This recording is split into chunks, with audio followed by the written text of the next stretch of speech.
Hello and welcome to another episode of Codebar Stories. We are so delighted you've chosen to join us again, and we can't wait to tell you about such an amazing story that we have for you this episode. Our guest this week is Nellie. Hi, Nellie. Hello. Thank you so much for joining us. Now, you've been a long-standing Codebar member too, and you've given talks to our chapters about your experiences. So, don't want to leave people in suspense. Please tell us more. Thanks, Phoebe. So, yeah, my name is Nellie, and I've been a CodeBar member for just over a year now. So, I joined kind of early summer 2023, and I'm part of the Norwich chapter, which I love. I mean, it was a group I came to having moved to the city of Norwich. I'd never lived here before. I moved in February of that year. And so for me, Code Bar was not only a way to learn code and to kind of gain technical skills, but it was also genuinely one of the first social things that I did in Norwich that wasn't the working from home that I did, which is obviously a very different kind of social situation. So for me, it was also a kind of gateway into the Norwich tech scene as well, and just meeting really lovely people.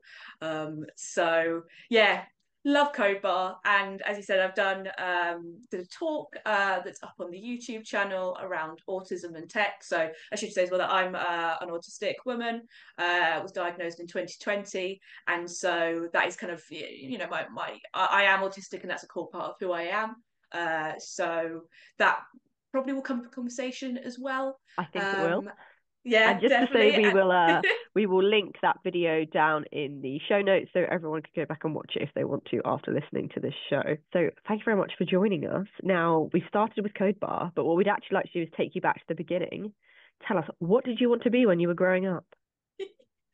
Yeah, so I was having to think about this, and I think at one point I wanted to be a food critic, which sounds so pretentious and crazy now when I'm thinking back on it. But I used to love like going out to like restaurants and like trying foods, and like I think I was quite proud of like the foods that I liked, and like I'd eat all kinds of like things that nowadays I'm a vegetarian, so like I was eating all kinds of like seafood and things, and yeah, wild. But yeah, I don't think I'd like that job nowadays. Don't think that would quite be for me.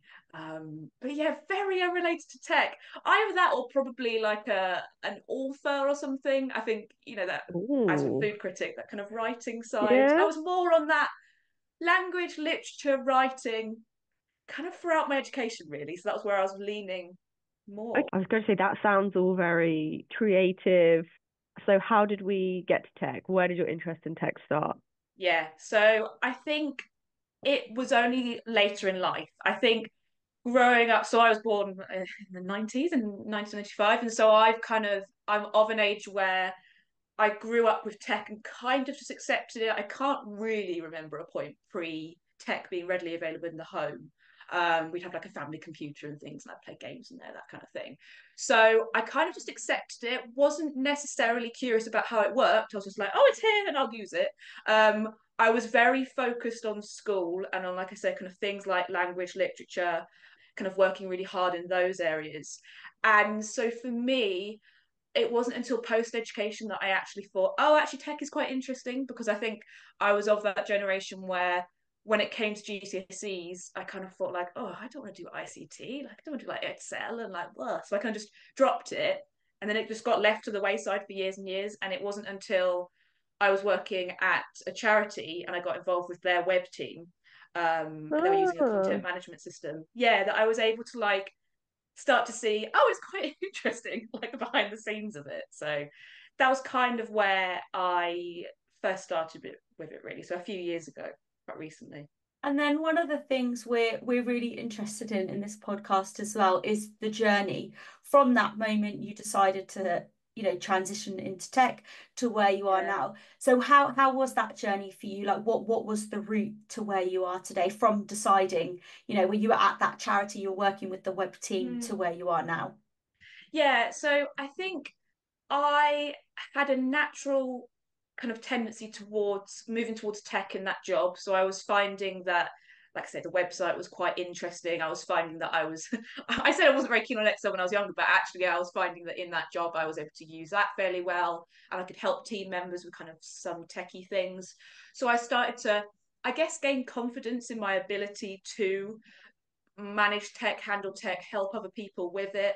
I think there's that classic thing around like learn something and then see something, learn it, and then teach it, that kind of thing. And I think being able to teach others and help others then built my confidence. So it started there, and then I was finding that, so I was working a full-time job from home, and it was not necessarily what was working for me at that point. I was finding that I was getting quite overwhelmed, and also there wasn't really the social aspect that I really needed. So I wanted to move away from that full-time job at that charity. And I kind of was thinking, what's next? And it kind of just, it's hard to know exactly how it came to me, but essentially coding came to mind because I think it fits well with my brain. And I don't think I necessarily thought that on like a kind of coherent, like, creativity, tech, I like coding. It was almost like it just kind of snuck up on me. So yeah, it was that desire to have the kind of black and white logical concepts of like, if do this, this works. Yeah. But also the, oh, this looks visually appealing. Oh, this photo is here in this like hero banner, and that's really nice. And you scroll down to this, whatever. So I was drawn to it by those two sides of it, I think. And yeah, and then from that point, left my job with no other job to go to, and did the classic, did some coding boot camps late last year. And that was, yeah, and then I was basically in it. I was in that tech sector, which was a big leap, but I'm glad that I did it. Yeah. Interesting. And one of your the talk you gave was one of our most well received by our community. So how does your autism journey fit in with your tech timeline? Was it something you were aware of before you transitioned to tech? How does that fit in for you?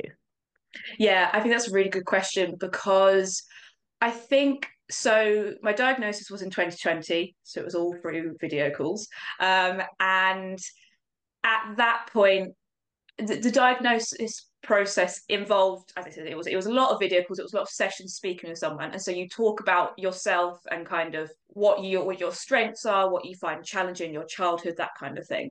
And I think that started a learning process that is continuing to this day around, you know, particularly what my strengths are, because I think that's always nice to focus on as a person, particularly when it comes to jobs as well, when you're thinking about what kind of job you want to go into. And I think since diagnosis, I've become more and more aware that my skills can, well, some of my skills are within, like I said, those black and white concepts, those logical concepts, those kind of fit this piece here and this works. Also, attention to detail, the idea of you've got, you know, a page of code, or you've got a document of code. Can you do debugging with that? Can you notice slight areas in other people's work, in your own work? And so I think knowing that I'm autistic, in a way, allowed me to then think, okay, maybe my brain is wired in a way where I have some particular strengths in some areas and definitely some challenges in others.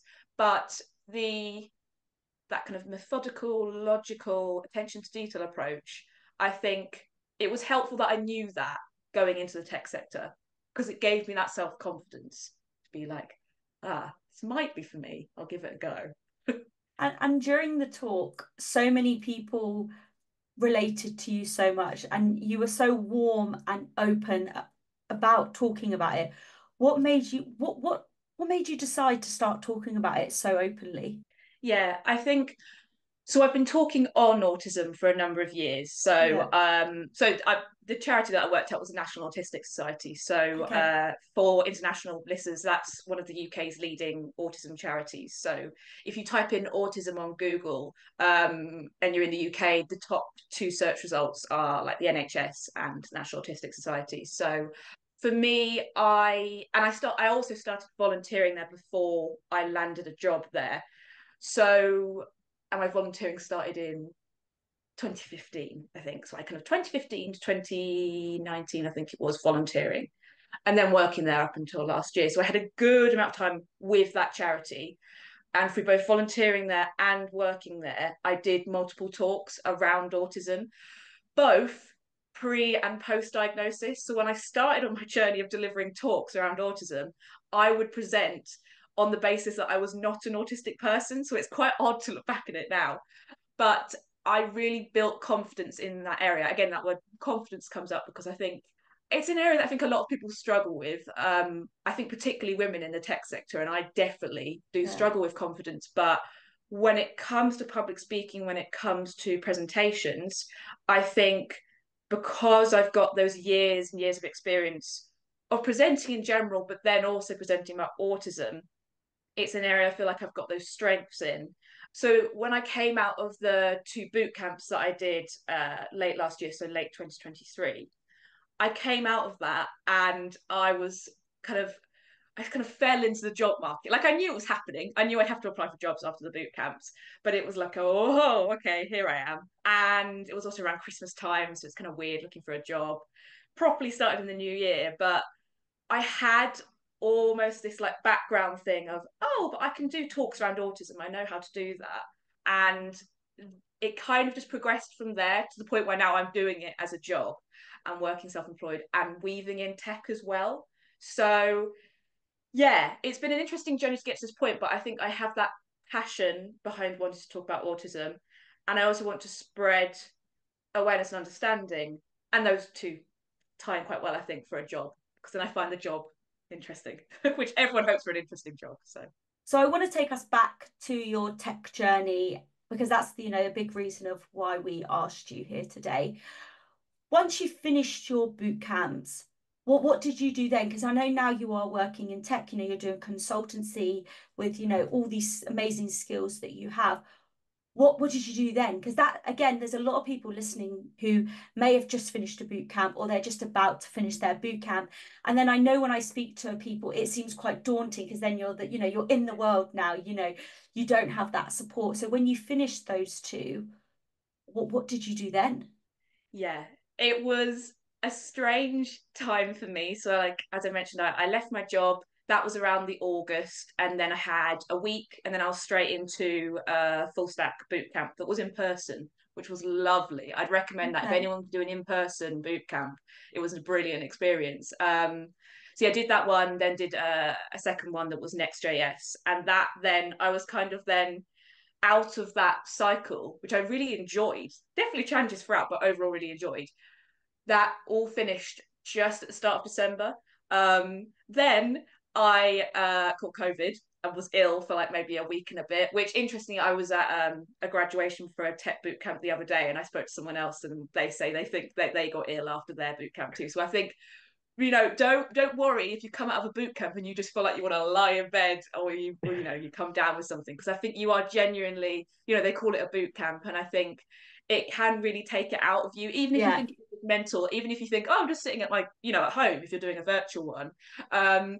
Give yourself a proper amount of time to have a break. I mean, I was literally forced to because I couldn't go out and I'd booked to go and do a workshop one evening, like go and attend, like go and a kind of coding workshop, and I couldn't. Like I was like, oh no, I'm actually really ill. So allow yourself that break.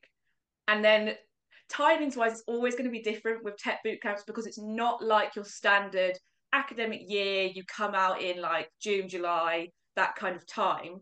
Like for me, I finished in December, so I was ill at the start of December, and then the latter half, well, it's Christmas, and there was like family things coming up. So again, I then left. I had the luxury of being able to leave those few weeks and being like, no, I'm not going to properly look at jobs now. I had it as a kind of side thing that I was aware of. So like, I definitely put in one application before Christmas, but I will say with that, the application I put in was I was heavily supported by the boot camp, which I think is a really good thing to remember, is that boot camps may also have that career support built in. For this one, at least, it was a kind of skills for life funded one from the kind of UK kind of government local council system. So I was very lucky in that my first boot camp was covered by that scheme.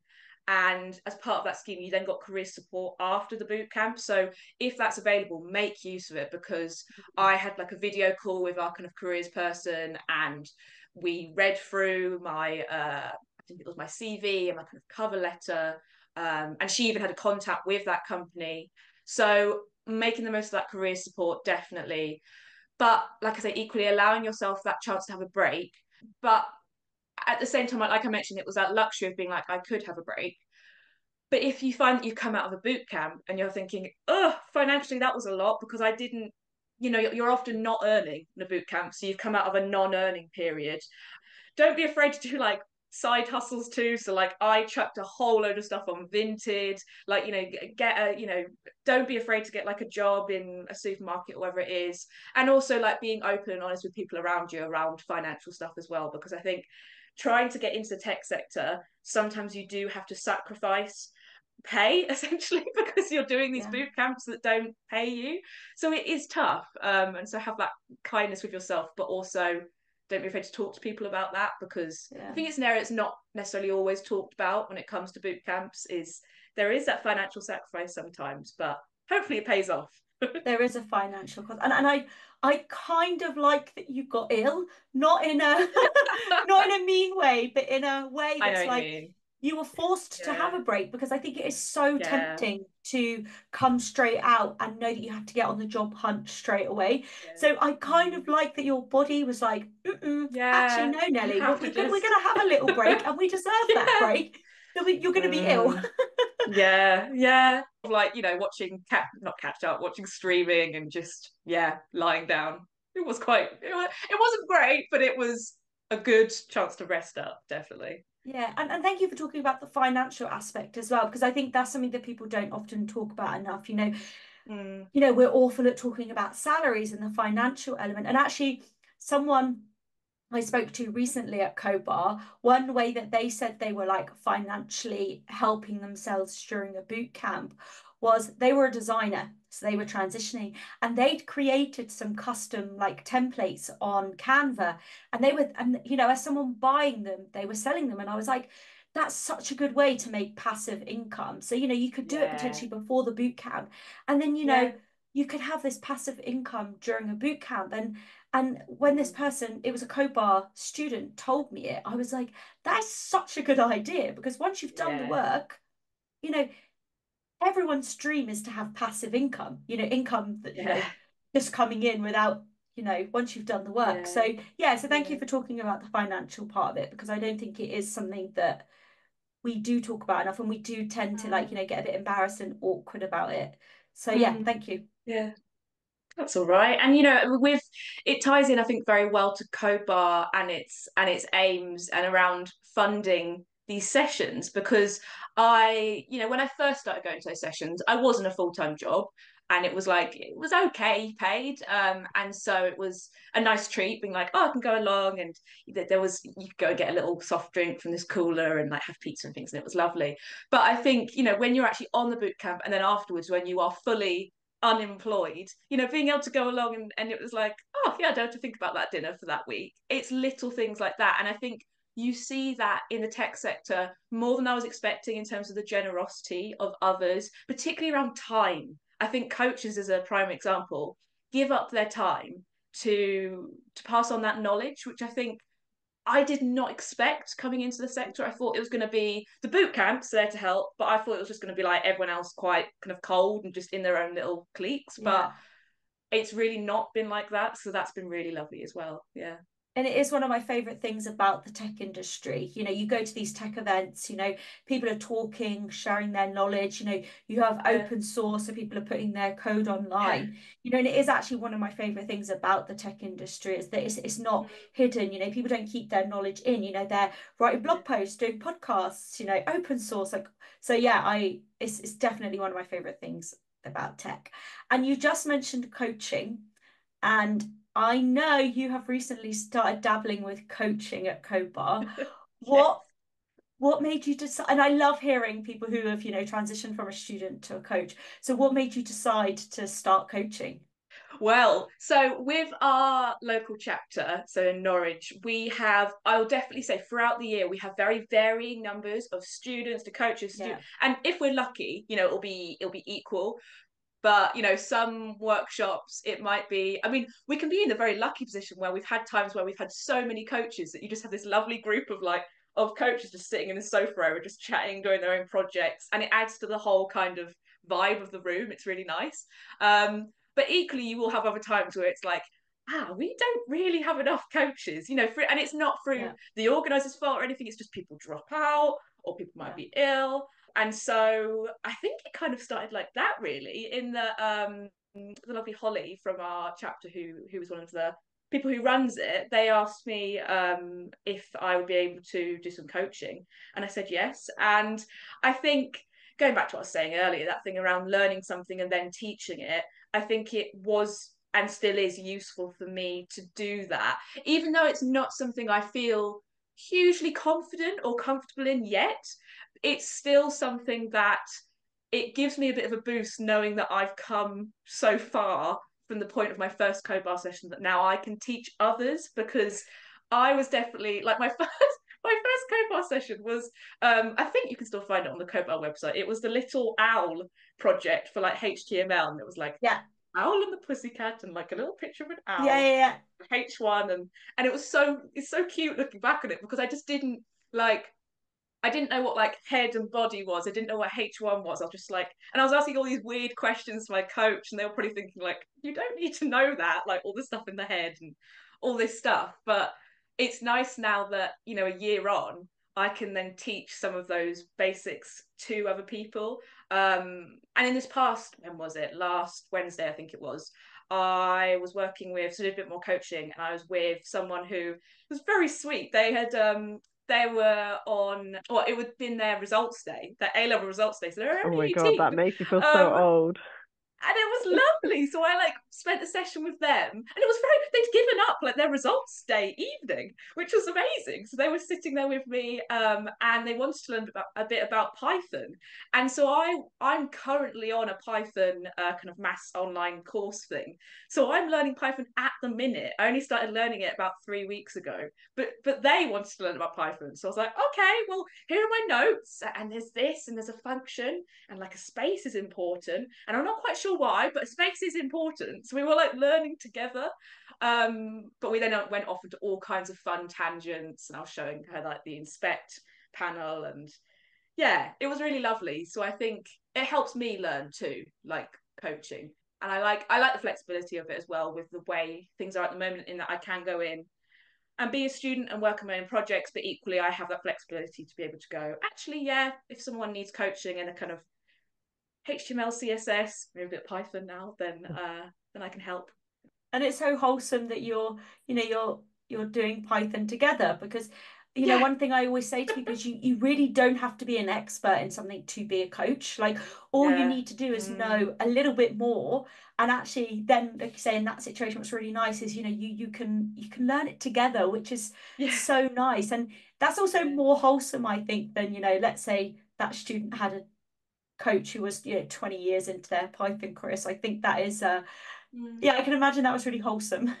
It was so nice. And you make lots of lovely connections as well. And like they got added to the Slack channel for the Norwich chapter. And so like, we can send things to each other on there. And we used like a joint replit as well. So they still got access to that, and they could see what I was coding, and they could add things they wanted to. So yeah, it was very much like a yeah, and I'd never met this person before as well. So it's just like a little connection, a little like, oh, another Norwich person, another person new to the tech sector.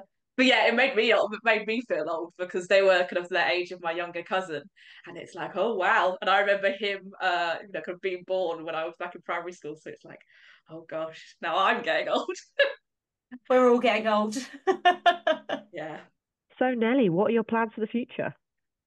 Yes. So, I mean, future, next hour, next day. I mean, short term, I think I'm still very much keen to be self-employed. So I'm currently self-employed. I work as a sole trader, and I find it quite a nice way to work. I'm quite enjoying the flexibility. I had quite a lot of flexibility anyway with working from home, but I'm enjoying the kind of finding my own work, responding to calls for work. And I was saying to someone the other day that when you're self-employed and you get those kind of offers of work and someone says, we'd like you to do this, it's this amount, is that okay?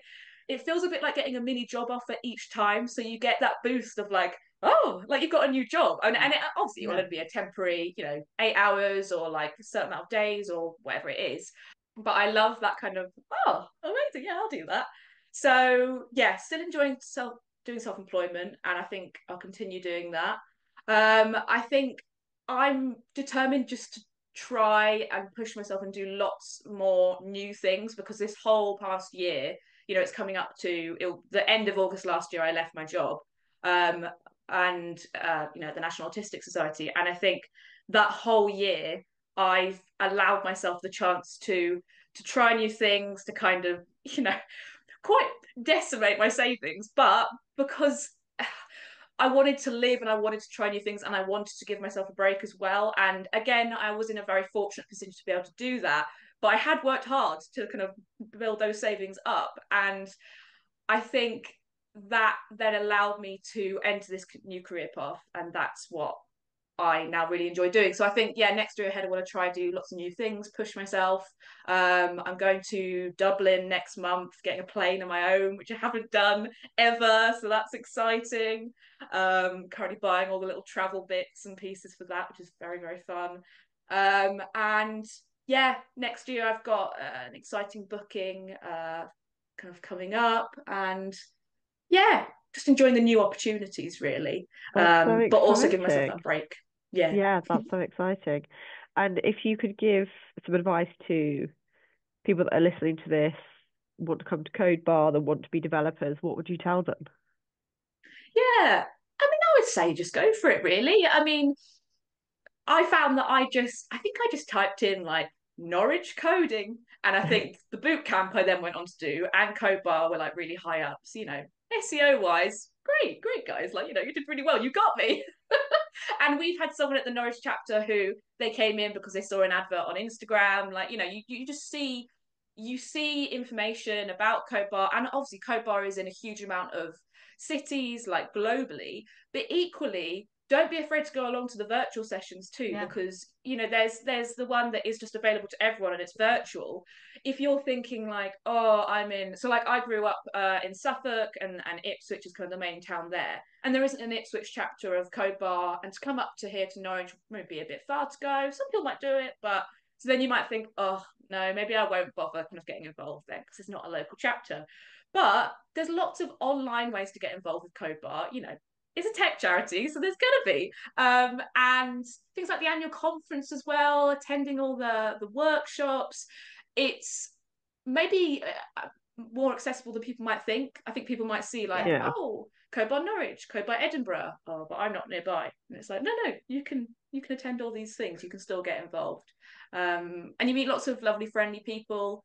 And also, I would say as well that it's not overbearing. It's not like, tell us exactly how this went, or like submit an assignment once you've done like 6 sessions, or like we want everyone to show their work at the end of the year. There's like no pressure to really do anything other than go along and just learn what you want. Again, there's that flexibility too. You can choose like Python, or do you want to do kind of basics of HTML, CSS? Do you want to do JavaScript, TypeScript, your own project? So it's quite chill, really, in like a nice way. Not in like oh, there's not much going on, but just in like everyone's getting on with their own thing, but equally people are chatting, people are sharing what they've been up to.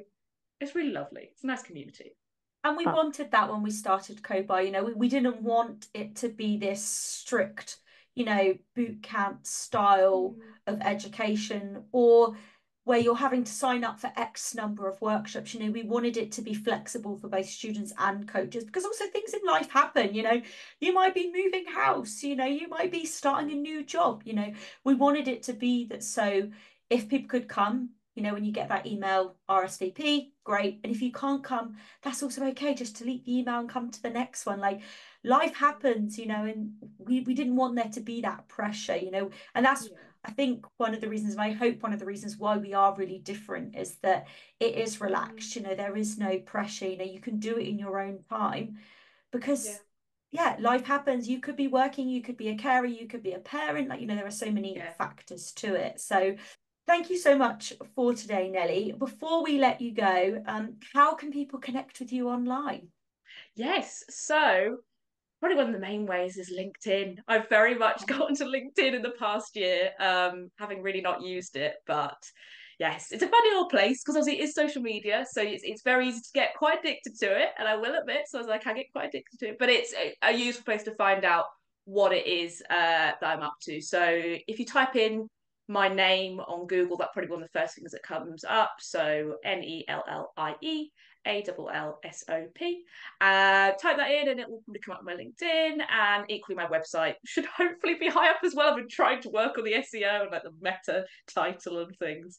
But yeah, those are two main places really, website and LinkedIn. So we'll make sure to put a link to your LinkedIn in the podcast description, video description, however you are consuming this today. So thank you so much, Nellie, for coming along today, and enjoy the rest of your day.